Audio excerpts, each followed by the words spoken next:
이제는 고인이 되었지만 생전에 많은 그리스도인에게 큰 도전과 또 감명을 주었던 분이 계십니다. 바로 고 강영우 박사이십니다. 이분은 한국 최초의 시각장애인 박사이자 또한 한국인으로는 최초로 미국 백악관의 국가장애위원회 정책 차관보까지 올랐던 임재전적인 인물입니다. 그가 이렇게 기적적인 인생을 살아가기까지는 아내 서근옥 여사의 그 헌신적인 희생과 기도가 있었습니다.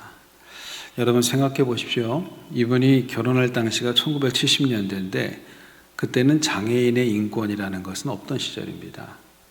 장애인, 장애우라는 말도 없던 시절이에요. 그냥 바로 XX라고 말을 하고 장애인이 가게에 들어오면 재수없다고 소금 뿌리던 시절이에요. 그 시절에 명문대학을 나온 참한 교수가 시각장애인하고 결혼한다는 것은 상상하기가 어려웠습니다. 당연히 부모님은 반대가 있었고요. 극렬하게 반대를 했죠. 하지만 그녀는 부모의 반대와 주변의 그 불편한 시선에도 불구하고 이 청년 강영우를 선택을 하고 그 이후에 평생 동안 그의 손과 발이 되어서 내조를 합니다. 그리고 자녀들 또한 훌륭하게 키워냅니다. 그래서 이 부부가 자녀 교육의 모델로서도 많은 조명을 받았었습니다. 이 서근옥 여사가 말하는 자녀 교육에 5가지 교육 철학이 있어요. 첫째, 어머니의 전폭적인 격려와 사랑, 지지가 있어야 합니다.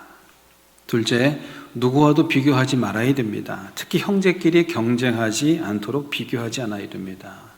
세 번째, 자녀들을 양육할 때는 최선을 다해야 됩니다. 넷째, 성공보다는 성실이 중요하다는 사실을 알려주어야 합니다. 5번째, 아버지의 역할이 중요합니다. 아버지는 아이들에게 꿈을 심어주는 역할을 담당해야 합니다. 그래야 아이들이 큰 그림을 그리고 인생의 비전을 키워나갈 수 있습니다. 이게 이제 5가지 서근옥 여사의 교육 철학이에요. 실제로 이 아이들이 어릴 때 강영우 박사에게 큰 아픔이 하나 있었는데 그게 뭐냐면 다른 아이들의 아빠처럼 해줄 수가 없다는 거예요. 어느 날 어린 큰 아들이 이제 불평을 했어요. 아빠는 다른 아빠들처럼 야구도 못하고 나에게 자전거 타는 법도 가르쳐 줄 수 없잖아요. 이렇게 얘기를 하는 거예요. 그러니까 그 아빠로서 얼마나 마음이 아프겠어요. 너무 당황을 했어요. 그런데 그때 그는 아들한테 이렇게 대답을 했답니다. 진서가, 그래도 아빠가 잘하는 거 하나 있잖아. 뭔데요? 눈뜬 건강한 사람은 밤에 책을 읽을 수 없지만 아빠는 밤에도 내 곁에서 성경과 동화책을 읽어줄 수 있잖니. 점자로. 그리고 의학이 계속 발전하니까 내가 어른이 되면 고칠 수 있을 거야. 내가 한번 의사가 돼서 아빠를 한번 고쳐볼래? 후에 실제로 이 큰아들이 하버드 의대를 나와서 안과 의사가 되는데요. 입학 당시에 썼던 에세이가 바로 그 아버지 이야기였습니다. 어둠 속에서도 글을 읽을 수 있었던 아버지의 남다른 능력 때문에 상상의 나래를 펼 수 있었고 평범한 사람들로부터도 인생의 진리를 배울 수 있었다. 그는 이렇게 적고 있습니다. 여러분 각자가 다르지만 누구에게나 말 못할 인생의 짐과 십자가가 있는 거예요. 어렵지 않은 인생이 어디 있습니까? 찰리 채플린의 말이 유명한 말이 있어요. 사람의 인생은 멀리서 보면 희극인데 가까이서 보면 비극이다 그랬어요.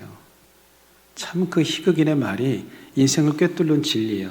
멀리서 보면 다 잘 사는 것 같아. 저 사람은 참 행복할 것 같아. 아무 문제가 없어. 남편도 돈 잘 벌고 자식들도 공부 잘하고 건강하고 야, 저 여자는 무슨 복이 저렇게 많나. 그런데 가까이 보면은요 다 비극이에요. 다 말 못할 짐이 있고 십자가가 있어요. 그런 가운데서 자녀를 양육하는 거예요. 어떤 인생이 행복하고 건강하고 돈도 많고 모든 사업이 번창하고 형통한 가운데서 자녀를 키우겠습니까? 다 고통 가운데 인생의 짐과 십자가를 지고 가는 그 고통스러운 현실 속에서 자녀를 키워내는 거예요. 때문에 중요한 게 뭐냐? 내가 처한 현실보다 중요한 거는 부모가 어떤 목적과 태도를 가지고 자녀를 양육하느냐가 중요한 것입니다. 어떤 목적과 태도를 가지고 자녀를 양육하느냐. 굉장히 중요한 거예요. 특히 그리스도인들은 더더욱 그렇습니다. 하나님을 믿고 섬기는 이 그리스도인 가정은 어떤 태도로 자녀를 양육해야 될까? 첫째, 자녀를 노엽게 하지 말라고 말씀합니다. 오늘 본문 4절에서 처음으로 말씀하고 있는 부모의 양육 태도, 또 아비들아 너희 자녀를 노엽게 하지 말고, 골로새서 3장 21절에서도 말씀합니다. 아비들아 너희 자녀를 노엽게 하지 말지니 낙심할까 함이라. 여러분, 어떨 때 자녀들이 분노하고 낙심하게 될까요?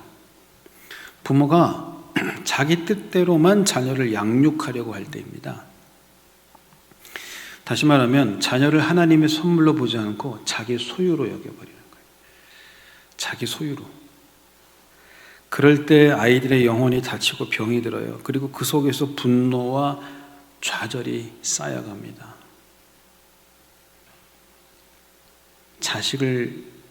부모를 죽인 아들도 있어요. 그 책 제목이 미안하다고 말하기가 그렇게 어려웠나요? 아들 속에 수없이 상처와 분노와 좌절이 쌓여갑니다. 부모 때문에. 그러다 결국은 그런 폐륜적인 살인을 했어요.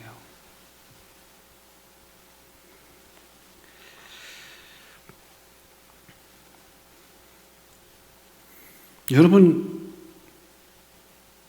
자녀는 내 것이 아니에요. 하나님이 나에게 맡겨주신 선물이죠. 내 고집대로 뜻대로 해서는 안 되고 하나님이 내게 주신 선물이니만큼 하나님께서 그 아이에게 주신 천부적인 재능과 그 결대로 자녀를 양육해야 되는 거죠. 어린 시절에 그 학교 생활이 평탄치 않았던 어린 영국 소녀가 있었습니다. 수업 시간에 집중하지 못하고 늘 창문 밖을 응시하고 매번 숙제도 늦게 제출하고 글씨도 엉망이고 성적도 바닥이었습니다. 선생님이 여러 번 주의를 줬는데 소용이 없었어요. 그래서 결국 교장 선생님이 편지로 이 아이의 부모님에게 알려주었습니다. 내용은 당신의 딸은 학습장애가 심각해서 정상적인 학교 생활을 할 수가 없으니 특수학교를 보내는 게 좋겠다. 그렇게 보냈어요. 이 편지를 받은 부모가 충격을 받았습니다. 특히 엄마가 너무 놀랐어요. 그래서 그런데 이 엄마가 참 지혜로운 엄마였습니다. 즉시 조치를 취하는데 먼저 선생님을 만나서 자기 딸에 대해 상담을 하고 나서 자기 딸을 데리고 심리 상담가를 찾아갔어요. 다행인 것은 좋은 상담가를 만났어요. 한참을 어린 학생과 상담을 하던 이 상담가가 이후에 어머니를 불러드립니다. 그리고 이 어머니하고 상담을 마친 다음에 상담가가 어머니한테 한 가지 제안합니다. 어머니, 이 방 안에 이 아이를 혼자만 두고 어머니하고 저는 잠깐 바깥에 나가서 이 아이의 행동을 한번 지켜보시죠. 이렇게 제안한 거예요. 그래서 그 방 안에 아이를 두고 음악을 켜줬어요. 그리고 선생님과 엄마가 바깥에서 창문을 통해서 그 아이를 보는 거예요. 자, 그런데 이윽고 이 아이가 방 안에서 그 라디오에서 흘려나는 음악 소리를 들으면서 춤을 추기 시작합니다. 그런데 그 몸짓이나 리듬감이 참으로 훌륭한 거예요. 놀라운 사실은.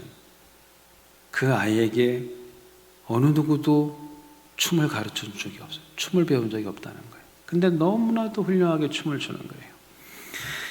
이윽고 그 상담가가 어머니한테 한마디를 합니다. 어머니 보셨죠? 이 아이는 이상한 게 아닙니다. 따님은 댄서입니다. 댄스 학교에 보내세요. 우리 한국 엄마들이 이런 얘기 들었으면 어떻게 됐을까요? 선생님, 무슨 말씀을 하세요? 우리 아이는 공부를 해야 됩니다. 얘가 머리가 좋은데 공부를 안 해서 그렇지 공부를 잘하는 애입니다. 얘는 명문대학을 가야 되고 의대를 가야 됩니다. 그런 말씀하지 마세요.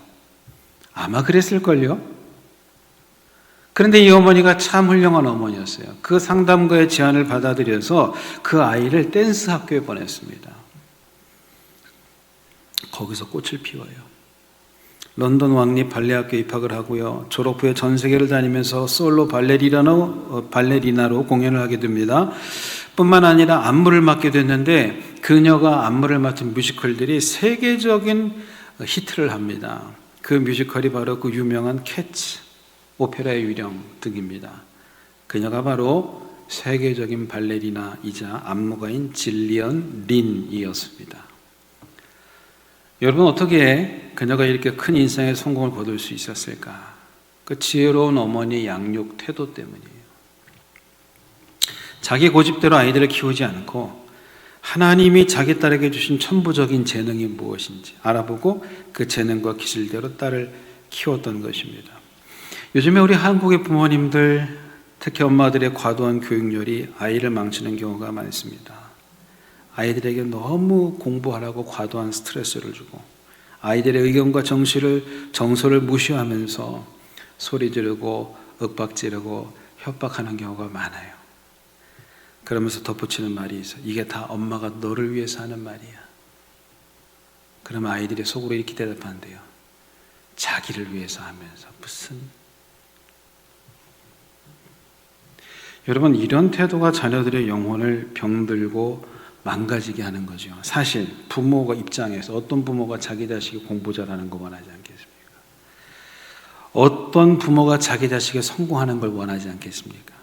다 그렇게 되길 바라죠. 그런데 어떻게 모든 자식들이 다 공부를 잘합니까? 우리나라 교육제도의 문제가 뭔지 아세요? 입시 경쟁의 이 위주의 이 교육이 아이들을 병들게 만든단 말이에요. 어떻게 국영수, 사과, 예체능 다 잘할 수가 있나요? 어떤 아이는 국어를 잘하는 반면 어떤 아이는 수학을 못할 수도 있고 어떤 애는 영어를 잘하지만 어떤 애는 또 체육을 못할 수도. 이게 정상이죠. 이게 정상 아니겠어요? 그럼 우리의 교육이 그 아이들의 천부적인 재능과 기질을 따라 결을 따라서 그걸 살려주는 쪽으로 가야죠. 줄서기를 쭉 해가지고 그 많은 아이들을 병들게 하는 교육은 옳지 않다고 생각합니다. 여러분, 우리 그리스도인들은 자녀들이 하나님께서 내게 주신 선물이라는 사실을 잊지 말아야 됩니다. 때문에 엄밀히 말하면 자녀는 내 것이 아니라 하나님 것이에요. 그렇다면 하나님께서 그 아이에게 주신 소원대로, 기질과 재능대로 이 자녀를 키워야 되지 않겠습니까? 이것이 바로 자녀들을 노엽게 하지 않는 태도입니다. 두 번째, 주의 교훈과 훈계로 양육하라 말씀합니다. 여러분이 오해하지 말아야 될 것은 자녀를 노엽게 하지 말라는 말씀이 아이들을 방치하라는 뜻이 아니에요. 하고 싶은 대로 방치하라는 게 아니에요. 성경은 분명히 자녀를 노엽게 하지 말라고 말씀하시는 동시에 오직 주의 교훈과 훈계로 양육하라고 말씀하세요. 여기 교훈에 해당하는 원어를 보면 이 파이데이아라는 뜻이 단순한 교훈을 의미하는 게 아니고 훈련과 연단을 포함하는 의미입니다. 그래서 이 단어가 히브리서 12장 5절 11절에 보면은요, 징계라는 단어로 번역이 되어 있어요. 똑같은 단어예요. 징계. 무엇을 의미하냐면 하나님의 말씀을 가르칠 때는 훈련이 필요하다는 거. 훈련. 주의 성수를 훈련해야 되고 11조 생활, 헌금 생활 훈련해야 돼요. 봉사를 가르쳐야 돼요. 헌신하고 봉사하는 거, 어려운 일을 돌보는 거, 이런 걸 다 훈련을 해야 된다는 거예요. 왜 우리 자녀들에게 훈련이 필요할까? 자녀들 역시 죄인이거든요. 자기중심적이고. 애나 어른이나 할 것 없이 우리는 다 하나님 앞에 죄인입니다. 그래서 말씀으로 훈련하는 생활이 필요한 거예요. 여기 훈계라고 하는 그 단어 역시도 원어를 살펴보면 말로 하는 교훈이나 교정을 의미합니다. 그래서 영어 성경에 이 교훈과 훈계를 training and instruction 이렇게 번역을 하고 있어요. 트레이닝하고 인스트럭션하고. 자녀 교육에 있어서 이 두 가지가 없어서는 안 돼요. 그저 예쁘다고 내 자식 귀하다고 주의 교훈과 훈계로 키우지 않으면 결국 그 자식들은 망합니다.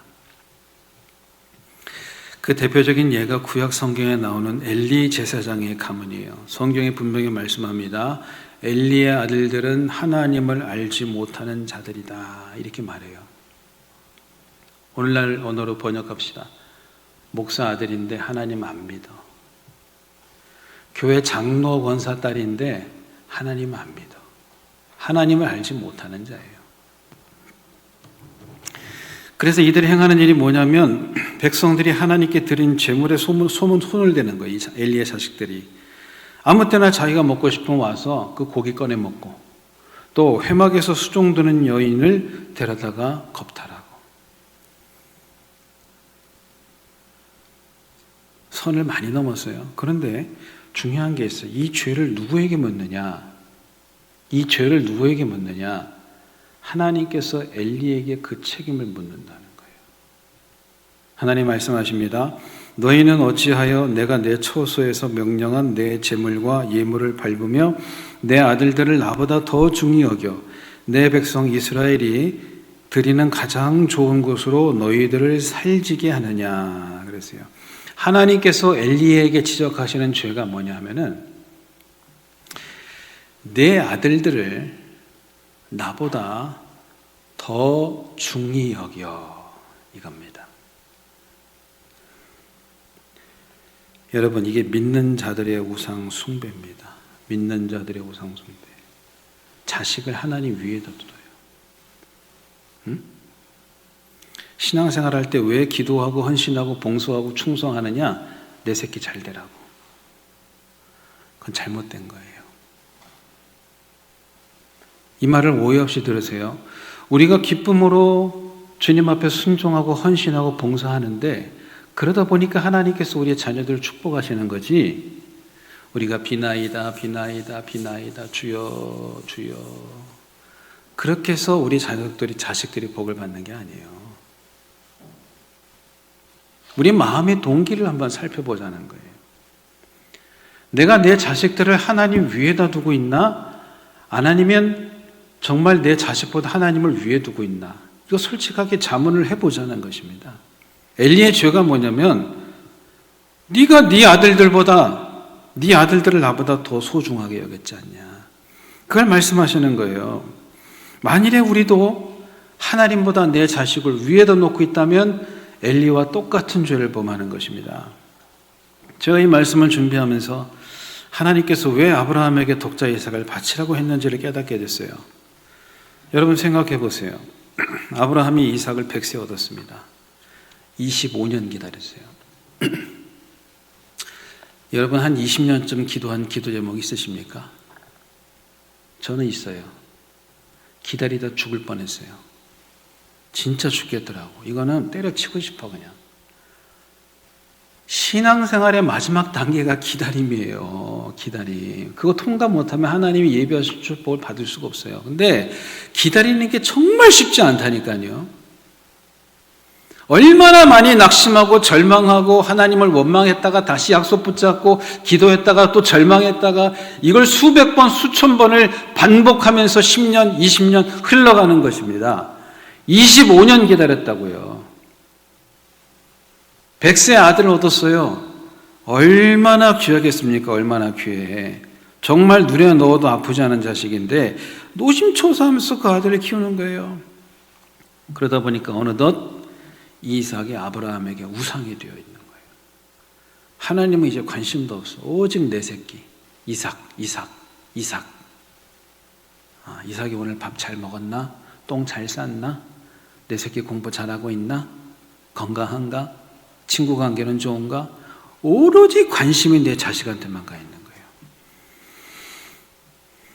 그러니까 하나님께서 말씀하시는 거예요. 너 독자 이삭을 나에게 제물로 바쳐라. 그 말뜻이 뭐냐면 너 삶의 우선순위가 지금 나냐 이삭이냐? 그 하나님께서 촉구하시는 거예요. 여러분 이게 왜 문제냐면 우리도 그럴 때가 있어요. 너무 간절히 바라던 것을 얻게 되면 그 선물에 취해서 선물을 주신 분을 잊어버려요. 요즘에는 그 아이들한테 무슨 선물하는지 잘 모르겠습니다. 예를 들어 아들이 게임기를 갖고 싶다고 해가지고 아빠가 게임기를 사가지고 갔어요. 아들, 아빠가 게임기 사왔다.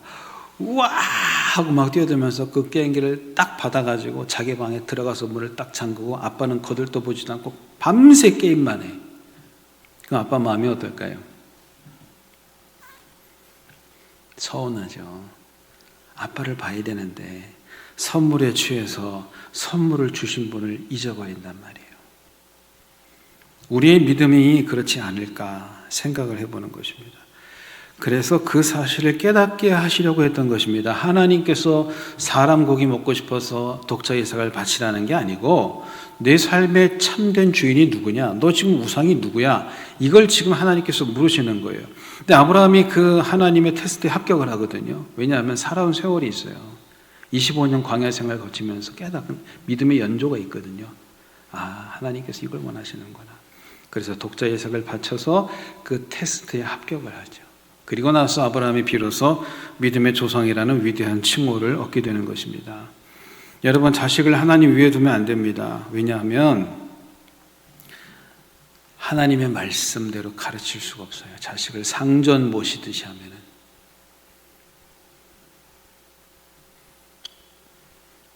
요즘에 내 새끼의 연애라는 프로가 있더라고요. 제가 우연히 보게 됐는데 재밌게 봤어요.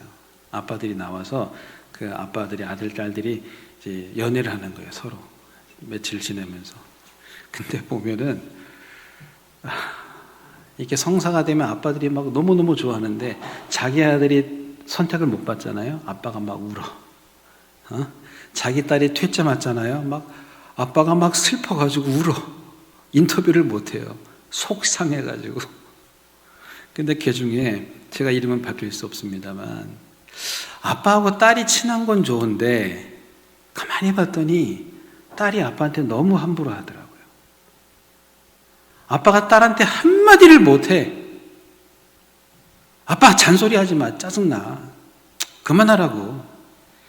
이게 지금 친구한테 하는 말인지 아빠한테 하는 말인지 너무 애를 이렇게 키우다 보니까 부모가 자녀를 가르치지를 못해요. 부모의 권위가 하나도 없어.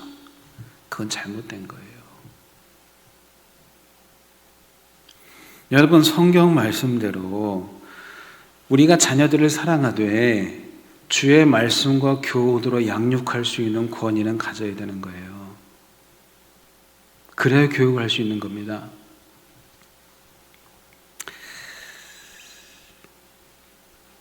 잠언 22장 6절에 보면은 이런 말씀합니다. 마땅히 행할 길을 아이에게 가르치라. 그리하면 늙어도 그것을 떠나지 아니하리라. 제 인생도 가만히 생각해 보면 제가 부족하나마 이렇게 하나님을 섬기며 살 수 있는 까닭은 어렸을 때부터 기도와 말씀으로 저를 양육해 주셨던 부모님 덕분입니다.